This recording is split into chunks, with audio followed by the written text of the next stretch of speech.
त्योहार में भीड़ जश्न को रंगीन करती है। क्योंकि ये कोरोना काल है, भीड़ जश्न को संगीन कर देगी, गमगीन कर देगी। पर वो तो सियासत है जो भीड़ से गदगद होती है। ऐसे में पर्व के जश्न को फीका करना जो कि जरूरी था, उतना तो कर दिया, पर गदगद होने के मोह को नहीं छोड़ पाई। नमस्कार, वक्त हो चला है दो टूक का। आपके साथ मैं हूं स्वप्निल।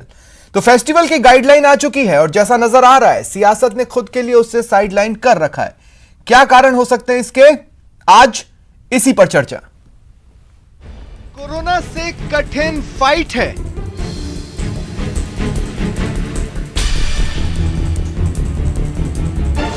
त्योहार पर नियम टाइट है। लापरवाहों पर कार्रवाई का रूट है।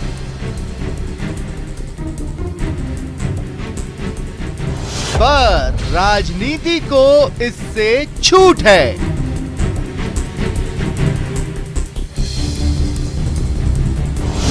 महामारी से जब रोज है द्वंद्व,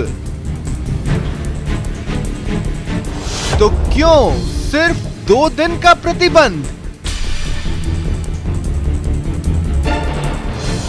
सियासत के लिए छूट, फेस्टिवल पर कड़ाई। भाई जी, ये कैसी कोरोना से लड़ाई? पर्व पर प्रतिबंध, सियासत स्वच्छंद। और मेरे साथ चर्चा के लिए जो गेस्ट पैनल जुड़ रहा है, इंट्रोड्यूस करवा देता हूं। अरुण शर्मा जी कांग्रेस नेता हैं, मुकेश पारीक जी बीजेपी नेता हैं, और श्याम सुंदर शर्मा जी वरिष्ठ पत्रकार हैं, मेरे साथ जुड़ रहे हैं। कुछ ही देर में मेरे साथ मुकेश पारीक जी जुड़ेंगे, फिलहाल नहीं जुड़े हैं। पीएन रछोया जी रिटायर्ड एडीजी हैं। आप सभी का स्वागत है न्यूज 18 राजस्थान पर। श्याम सुंदर शर्मा जी, आपसे शुरुआत करना चाहता हूं। देखिए, यूं तो तमाम तरह के पर्व हैं, लेकिन सियासत में लोकतंत्र का जो पर्व होता है उसे फीका रखने का मोह राजनीतिक दल नहीं छोड़ पा रहे हैं। मुझे ये बात बिल्कुल नहीं खटक रही कि होली पर लोगों को होली खेलने से रोका जाएगा क्योंकि वो जरूरी है। मुझे ये बात खटक रही है कि जो सियासी रैलियों के नाम पर, महापंचायतों के नाम पर, रोड शो के नाम पर जो भीड़ आप इकट्ठा कर रहे हैं, उससे कब तक नजरें चुराएंगे? देखिए सपनी जी, आपने ठीक कहा कि जिस प्रकार से हमारे यहाँ 3 उपचुनाव होने हैं, नामांकन का सिलसिला 23 मार्च से शुरू हो गया है और 30 मार्च तक चलेगा। हमने ये तो कहने को तो 28 और 29 को होली और शब बारात जो है उस पे तो हमने प्रतिबंध लगा दिया कि सार्वजनिक स्थल पर कोई कार्यक्रम आयोजित नहीं होगा। क्या नामांकन करने जाने वक्त, जो आपने सही कहा कि जब तक लोगों की रौनक और लोगों की भीड़ भाड़ नहीं दिखती, जब तक राजनीतिकों को ऐसा नहीं लगता कि हम चुनाव जीत रहे हैं, तो इसलिए शक्ति प्रदर्शन भी चुनाव का नामांकन के वक्त होता है, आम सभा भी होती है, सब कुछ होता है और कोशिश होती है कि बड़े नेताओं को ले जाकर के वहां पर रखा जाए, ले जाया जाए, जिससे कि वहां की जनता देखे कि हमारा जो कैंडिडेट खड़ा हुआ है कितना हमारे लिए फायदेमंद होगा। तो ये सारी चीजें देखिएगा। आप वही बता रहे हैं कि आप 29 और 30 नामांकन का अंतिम पड़ाव है और 30 तारीख को नामांकन समाप्त हो जाएगा। इसलिए 29 और 30 को सबसे ज्यादा लोग नामांकन भी भरेंगे तीनों जगह, जहां पर चूरू में सुजानगढ़ है, राजसमंद है और भीलवाड़ा में साहड़ा है। तो 3 विधानसभा के उपचुनाव है, वहां पर नामांकन भी इन्हीं दिनों में होना है। अभी तक देखिए 1-2 लोगों ने नामांकन किया है और तीनों देखिए, एक तो सबसे बड़े लेकिन देखिए श्याम सुंदर जी, बात को आगे बढ़ाते हुए मैं सिर्फ इतना जोड़ना चाहता हूं। मुकेश पारीक जी भी मेरे साथ जुड़ चुके हैं। मुकेश जी, स्वागत करता हूं आपका, आपके पास आगे आऊंगा। श्याम सुंदर जी, मैं ये कह रहा हूं कि एक तो ये 2 दिन की सोच मुझे समझ में नहीं आई। क्या कोरोना से जंग तो रोज है। अगर आप ये भी कहते कि होली के दिन से, या मैं ये कहूं होली का दहन के दिन से रंग पंचमी तक हम इसको खींचेंगे, तो भी मैं समझ लेता। अब देखिएगा कि ये बात सही है कि प्रशासन ने, गृह विभाग ने आखिरी 2 दिन को प्रतिबंधित कर दिया, करने का आदेश जारी कर दिया। लेकिन कोरोना ये थोड़ी ना इन 2 दिन में ही फैलेगा और बाकी दिन नहीं फैलेगा। क्योंकि देखिएगा जिस प्रकार से कोरोना की स्थिति राजस्थान में जो आई है, वो निश्चित रूप से चिंताजनक है। कल 669 आए यहाँ पर, जो कि है सबसे ज्यादा, और अभी तक 24 दिनों में 6,839 मामले हमारे यहाँ पर हैं। तो इस स्थिति में कोरोना तो फैल रहा है, उसे रोका जाना चाहिए। ये बात भी सही है कि हमने केरल, महाराष्ट्र, पंजाब, हरियाणा, मध्य प्रदेश और गुजरात से आने वालों के लिए आरटीपीसीआर रिपोर्ट भी देखनी चाहिए। उसके बिना हम अलाउ नहीं करेंगे। अगर आता है तो हम उसकी नेगेटिव वहां पर रिपोर्ट भी, सैंपल भी कराएंगे और उसको क्वारंटाइन भी करेंगे। लेकिन उपचुनाव में सब मैं चीजें इसीलिए चाहता हूं, अरुण शर्मा जी मुझे ये बताइए कि क्या प्रदेश के किसी कोने में इस वक्त फूलों की होली नहीं खेली जा रही होगी? क्या कहीं पर होली के आयोजन नहीं चल रहे हैं जो कि 1 महीने पहले से चालू हो जाते हैं प्रदेश में? क्या वहां भीड़ नहीं लग रही होगी? ये 2 दिन आपने छाटे, क्या सोचकर छाटे? देखिए स्वप्निल, ये जो समय है, इस समय वो संतुलन बनाने का समय है। अगर संतुलन खोया तो बहुत बड़ा संकट में हम पड़ सकते हैं, इसमें कोई दो राय नहीं है। सब तरीके से चेतावनी दी जा रही है, सारे विशेषज्ञ आपको रोज बताते हैं डिफरेंट चैनल्स पे कि हम एक खतरनाक मोड़ पे हैं जिसमें सावधानी चूकने का कोई अर्थ ही नहीं है। आपको याद होगा दिवाली के आसपास भी जब काफी कोरोना का जोर था और दिवाली के ठीक बाद आपने जो पीक देखा है उसको भूलना असावधानी होगी। हाँ, लेकिन उसी के साथ मैं ये भी जोड़ दूं कि हमने गांव में पंचायतों का रण देखा, शहरों में निकाय चुनावों का रण देखा और उसमें भी पीक देखा। तो मैं ये कह रहा हूं कि सियासत क्यों इस गाइडलाइन को साइडलाइन रखेगी? देखिए, एक तो मैं और भी चर्चाओं में ये कह चुका हूं स्वप्निल कि पिछला पूरा साल सब कुछ रुक गया था देश में। ट्रेन रुक गई थी, बसें रुक गई थी, व्यापार रुक गए थे, फैक्ट्रियां रुक गई थी, आवागमन सब रुक गए थे। सियासत नहीं रुकी थी। एक चीज निर्बाध रूप से इस देश में चली वो राजनीति है। हाँ? वो बिल्कुल भी नहीं रुकी, उसने सांस भी नहीं लिया लॉकडाउन से ठीक। अरे सर, मैं ये कह रहा हूं कि अगर मध्य प्रदेश की जो दिवाली को आपने कोट किया, त्योहार के वक्त कोरोना केसेस बढ़े थे, तो वो तो चुनावों के वक्त भी बढ़े थे ना। प्रताप सिंह खाचरियावास जी को कहां पर कोरोना हुआ था? मैं आपको बता रहा हूं, वो प्रचार में इसको लोकलाइज नहीं कर सकते, इसको लोकलाइज नहीं कर सकते आप। मुझे याद है, रिकॉर्ड में है, बिहार के इलेक्शन से पहले वहां की विपक्षी राजनीतिक पार्टियों ने कहा गया था कि इसको टाल दिया जाए, जिस तरीके की महामारी फैली हुई है। नहीं टाला गया और निर्वाचन आयोग ने तिथियां अनाउंस कर दी सबकी। तो अगर एक बार संवैधानिक आयोग कोई आपको डेट्स देता है तो आप, अरे भाई उसने डेट दे दी, आप अपनी तरफ से कोई सेंसरशिप रखेंगे कि नहीं रखेंगे? सभी वो तो दिखती नहीं। मैं इसी से जुड़ा एक सवाल लेके आगे आपके पास आऊंगा। मुकेश पारीक जी, आप जानते हैं इस वक्त सोशल मीडिया पर ये जोक चलता है पिछले कुछ समय से। अब उस राज्य में चुनाव है, वहां से कोरोना भाग चुका है, इसलिए जमकर भीड़ कलेक्ट करेंगे राजनीतिक दल और देखा जाएगा वहां पे किसी को कोरोना नहीं होगा। हो सकता है सोशल मीडिया पर आपने देखा हो, आपकी पार्टी तो बहुत एक्टिव रहती है।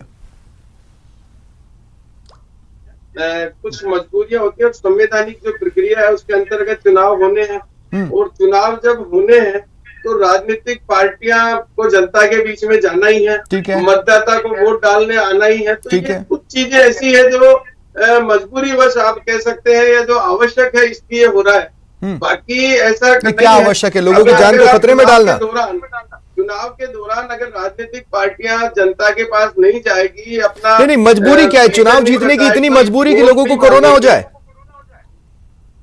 नहीं हो जाए तो संवैधानिक प्रक्रिया है, या तो चुनाव। तो सर, आप अपनी जनसभाओं में लोगों को 2 गज की दूरी पर बिठा सकते हैं ना। आप अपनी छोटी छोटी सभाओं को ज्यादा कर ले। रहता है, प्रयास यही रहता है कि उसमें सोशल डिस्टेंस भी हो, जो पब्लिक आए मास्क लगा के भी आए, इन सब चीजों का प्रचार प्रसार भी होता है। सारी इस प्रकार का दृष्टिकोण अपनाया भी जाता है। सर, कहां अपनाया जाता है? चलिए मैं आपको बताता हूं। जेपी नड्डा जी आए थे मरुधरा में, उनका रोड शो देखिए, सब सट सट कर गाड़ियां चला रहे थे। जेपी नड्डा बराबर दूरी बनाए रखे थे गाड़ी के बीच में खड़े होकर, लेकिन बाकी लोग, क्या जेपी नड्डा ने उनको टोका कि नहीं दूरी पर चलो? नहीं, कहां हुआ ऐसा? वो कौन सी मजबूरी थी? रोकते भी हैं, मास्क लगाने के लिए कहते भी हैं, सारी चीजें करते हैं। अब ये तो देखिए, इसमें सब में बड़ा मुद्दा ये है कि कोरोना के लिए हमारे माननीय प्रधानमंत्री जी ने जिस प्रकार से सभी प्रदेशों के मुख्यमंत्री से बात की, उनके सुझाव लिए और उनको ये कहा कि आप स्वतंत्र हैं अपने अपने प्रदेशों में कि आपको किस प्रकार से व्यवस्थाएं करनी है और कोरोना का बचाव कैसे करना है, कोरोना से जनता को कैसे बचाना है, प्रदेश को कोरोना से कैसे बचाना है। तो ये सब जनता के लिए सरकार को गाइडलाइन तय करनी है। साथ ही साथ मैं ये मानता हूं कि जनता का भी नैतिक दायित्व है, पेरेंट्स अपने बच्चों को प्रोत्साहित करें कोरोना से बचने के लिए, जो एम्प्लॉयर है वो अपने एम्प्लॉय नहीं, वो सब तो हो रहा है, वो सब तो हो रहा है, लेकिन जब भीड़ के नाम पर, अब देखिए मैं एक इंटरेस्टिंग पॉइंट है श्याम सुंदर जी, कुछ ही देर में आपके पास उस इंटरेस्टिंग पॉइंट के साथ आऊंगा, लेकिन उससे पहले पीएन रछोया साहब, मैं आपको भी शामिल करना चाहता हूं। सर देखिए, राजनीतिक दल फैसले ले लेते हैं, फ्रंट पर आकर लागू पुलिस को करवाना है। मैं आपसे जानना यह चाहता हूं कि जिन 2 दिनों के लिए नियम को सख्त करने की बात की जा रही है, उसी 2 दिन में तो कार्रवाइयां करना सबसे मुश्किल होता होगा पुलिस के लिए। वो तो एक डायलेमा की स्थिति है। अब होरियारे निकल गए होरी खेलने, नहीं है जेब में पर्स, आप चालान काटोगे, वो नहीं देने की स्थिति में तो आप क्या कर लोगे?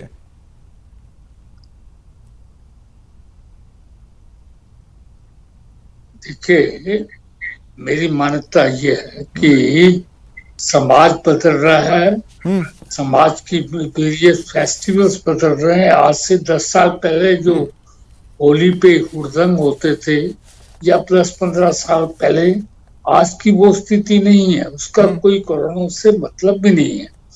समाज के लोगों का, देश के लोगों के विचार भी बदल रहे हैं। जब विचार बदल रहे हैं तो पुलिस का कर्तव्य भी बदल रहा है। पुलिस बाकायदा समझाइश करके अपने देश के कानून को, अपनी जिम्मेवारियों को, अपने कर्तव्य को निभाती है। चाहे वो इलेक्शन का टाइम हो, चाहे कोई त्योहार का टाइम हो, या और कोई फेस्टिवल का टाइम हो। जहां तक, क्योंकि अब ये लाठी भाटे बंदूकों का युग नहीं है जिसमें ये लोकतंत्र है देश में। नहीं, लेकिन मान लीजिए कि मुस्लिम भाई शब बारात मना रहे हैं और हमारे हिंदू भाई अगर होली खेलने निकल रहे हैं, तो कार्रवाई तो करनी है ना, क्योंकि एक्ट लागू है। अब कार्रवाई करने में किसी तरह की हिचक तो दिखाई नहीं जा सकती, क्योंकि अल्टीमेटली कार्रवाई से ही उनकी जान बचाई जा सकती है। तो क्या डायलेमा रहता है ऐसे टाइम पर कार्रवाई में? नहीं, आप देखिए, हम लोग जो है बाकायदा कानूनी प्रक्रिया का इस्तेमाल करते हैं। कानून प्रक्रिया के अंदर जो है, मैं ये मानता हूं कि जो व्यक्ति है, इंसान है, मानव है, वो जो है कानून के लिए नहीं बना। कानून उसके लिए बना है, उसकी हिफाजत के लिए बना है, उसकी सुरक्षा के लिए बना है, मानव नहीं का ना बना। इसलिए जो है हमें पुलिस के अंदर बाकायदा डायलेमा होते हुए भी विभिन्न परिस्थितियों में हम लोग कानून को इम्प्लीमेंट करते हैं, ये ध्यान करके कि इंसान की इंसानियत जिंदा रहे, धर्म जिंदा रहे, देश जिंदा रहे, संविधान जिंदा रहे। राजनीतिक पार्टियां अपने लेवल पे जो मर्जी करती हो, परंतु पुलिस का जो हिंदुस्तान की पुलिस है वो बाकायदा अपने आप में नियंत्रण रख करके कानून को समझाइश के माध्यम से पहले काम करती है। ठीक है, ठीक है सर। श्याम सुंदर जी, देखिए, मैं वो उस इंटरेस्टिंग पॉइंट के साथ आ रहा हूं जिसके बारे में मैंने बताया। जो आदेश निकले हैं उसमें पहले पेज के लास्ट में उल्लेखित है कि निर्देशों का उल्लंघन करने वालों के विरुद्ध राजस्थान महामारी अधिनियम 2020 और आपदा प्रबंधन अधिनियम 2005 के प्रावधान के अंतर्गत कठोर दंडात्मक कार्रवाई करने हेतु निर्देशित किया गया है। ये दोनों तो अभी भी लगी हुई हैं। महामारी एक्ट तो अभी भी लागू है, आपदा प्रबंधन अधिनियम तो अभी भी लागू है। कहां पर दंडात्मक कार्रवाइयां हो रही है? छोटे मोटे चालान काटे जा रहे हैं। फूलों की होली खेली गई कई जगहों पर, क्या आप रोकने पहुंचे? आपने दंडात्मक कार्रवाई की? नहीं। तो अब एक बार उनको याद दिला दिया कि भाई आप कर सकते हो, कर सको तो कर लो। क्या मजाक है ये बात सही कही है। जिस तरह से अब कानून में प्रावधान आपने कर रखा है, कड़ी कार्रवाई करने के निर्देश दिए हैं, सारे कलेक्टर्स को कहा है और जोधपुर और जयपुर कमिश्नर को भी कहा है। अब देखिए, लक्ष्मणगढ़ में घेर खेली जा रही है। ग्रामीण क्षेत्रों में आप रोक नहीं सकते। सीकर शेखावटी इलाके में तो सबसे ज्यादा होता है सब कुछ। आप अगर यूपी के इलाके, अगर मथुरा वृंदावन वगैरह इधर की तरफ चले जाएंगे तो आप वहां पर है लठमार होली है, फूलों की होली है, बहुत सारी चीजें है वहां रोकने की स्थिति। और खाटू श्याम जी में देखिएगा कि आज के दिन 60,000 लोगों से रजिस्ट्रेशन करा लिया है, कल 1 लाख लोगों तक रजिस्ट्रेशन हो जाएगा। तो 1 लाख अगर लोग वहां पहुंच जाएंगे। हाँ हाँ हाँ, तो विकट स्थितियां बन जाएंगी। सही कह रहे हैं आप, अगर रजिस्ट्रेशन 1 लाख तक पहुंच गया तो विकट स्थितियां बन जाएंगी। शायद मेरा उनसे कम्युनिकेशन डिस्टर्ब हुआ, एक बार मैं पीसीआर से कहूंगा देवेंद्र, अगर हो सके तो एक बार चेक कीजिए। तब तक अरुण शर्मा जी, एक बार फिर मैं आपके पास आ रहा हूं। अरुण शर्मा जी, हाल ही में महुआ जी की मूर्ति का अनावरण कार्यक्रम चल रहा था। हाल ही में, आपको याद होगा, अभी कुछ ही दिन पहले की बात है। सीएम अशोक गहलोत ने रीड किया तस्वीरों में, जो वहां से वीडियो कॉन्फ्रेंसिंग में जो तस्वीरें मिल रही थी कि लोग तो बहुत सट सट के बैठे हैं। तो उन्होंने कलेक्टर और एसपी को डांटा कि भैया दूरी में क्यों नहीं बिठाया। तो अब आप हर जगह तो वीडियो कॉन्फ्रेंसिंग से सीएम को जोड़ेंगे नहीं, क्योंकि कलेक्टर और एसपी अपने मन से क्या कर रहे थे ये तो उन्होंने देख लिया। अब मैं आपसे ये कह रहा हूं कि अगर राजनीतिक महत्वाकांक्षा के तहत कोई रैली अगर आप बुलाते हैं या कोई शो आप निकालते हैं या एक एक नेता 20-20 कार्यकर्ता लेकर अकेले घूमने भी निकल जाते हैं, तो कौन सी कार्रवाई होगी?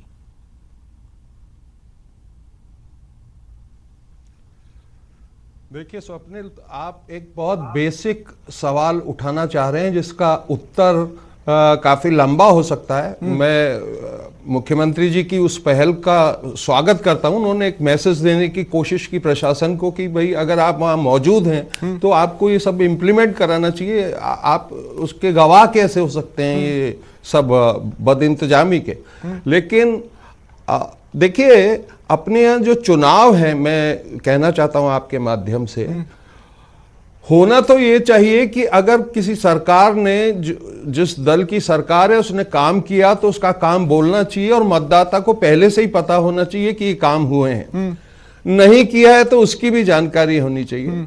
ऐसे ही विपक्ष अपना रोल ठीक कर पाया है इस काल में, ये भी मतदाता को जानकारी होनी चाहिए। लेकिन अपने यहाँ इस टाइप का माहौल बना दिया जाता है कि एक हवा क्रिएट करनी होती है और हवा में ही इलेक्शन लड़े जाते हैं, मुद्दों पे तो नहीं लड़े कुछ नहीं कर पाएगी। और क्योंकि अगर काम बोलता है ना, क्योंकि तो हवा कुछ नहीं कर पाती है। हवा जी, अगर काम बोलता है हवा कुछ नहीं कर पाती है। हाँ, मैं वही कह रहा हूं, क्योंकि जी, लेकिन मैं फिर भी आपको बता रहा हूं, ये रैलियों का जो विशाल साइज है उसका महत्व समझा रहा हूं, कोशिश कर रहा हूं आपको।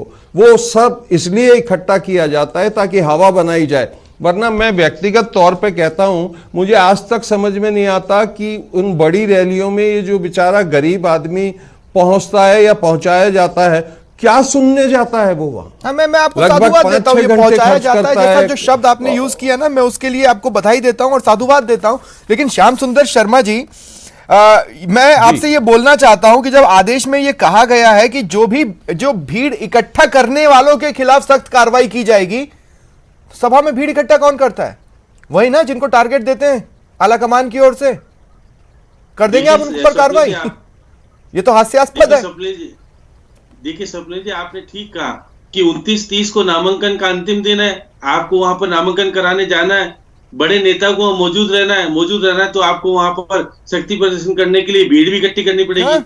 अब किस प्रशासनिक अधिकारी की हिम्मत होगी कि वहां पर जो नेता बड़े जाएंगे उनके खिलाफ कार्रवाई करने, चाहे भले सतीश पूनिया जाए या मुख्यमंत्री जाए या बाकी जो प्रभारी मंत्री जाए, कोई तो व्यक्ति बड़ा जाएगा ही, जिससे वहां पर लोगों को, वहां के कार्यकर्ताओं को महसूस हो कि हम मौजूद हैं, हमारा जो कार्यकर्ता खड़ा हुआ है वो उसके साथ हम साथ खड़े हैं। तो ये बात सही कि शक्ति प्रदर्शन भी करना पड़ेगा और दूसरी तरफ आप प्रतिबंध भी लगा रहे हैं बाकी जगह पर कार्रवाई करेंगे। और प्रतिबंध की तो हवाइयां उड़ जाएंगी। आप देखिए, आप प्रदेश में सड़कों पर किसी भी एक ठीक ठाक से दिखने वाले आदमी को रोकेंगे, वो सीधे बोलता है जानते हो मैं कौन हूं?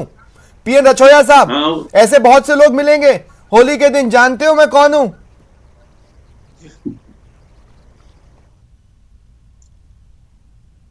देखिए, ये बात जो आप फरमा रहे हैं ये सही है कि कई लोगों में अहंकार होता है, अहम होता है, और जब वो हमारे पुलिस के जवानों से या अधिकारियों से बात करते हैं तो हम ये मानते हैं कि ये उनका अहम बोल रहा है, उनका अहंकार बोल रहा है।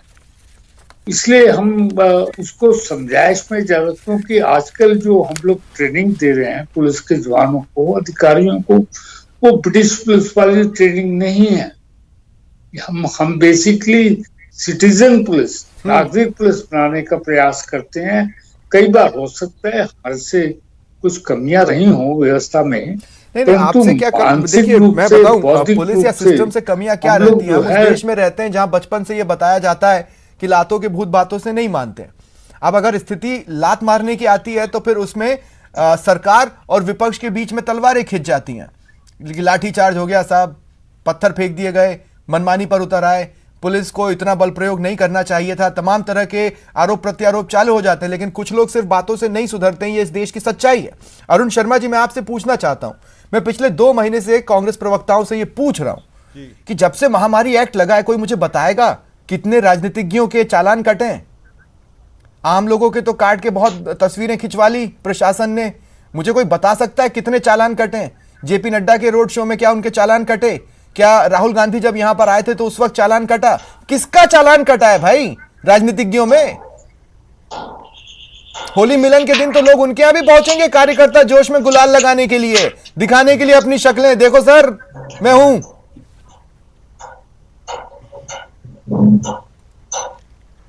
देखिए, ऐसा नहीं है कि राजनीतिज्ञ अपनी तरफ से कोशिश भी करते हैं कि मैं कई मित्रों को जानता हूं जो राजनीति में अच्छी सिचुएशंस में हैं, वो एडवांस में खबर कर रहे हैं कि होली पे आने की जरूरत नहीं है, या पिछली बार दिवाली पे भी हमने देखा वो प्रयास जरूर करते हैं।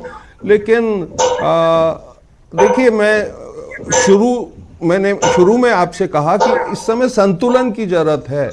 मतलब ये ठीक है कि हर चीज के बीच में संतुलन बैठाना पड़ेगा।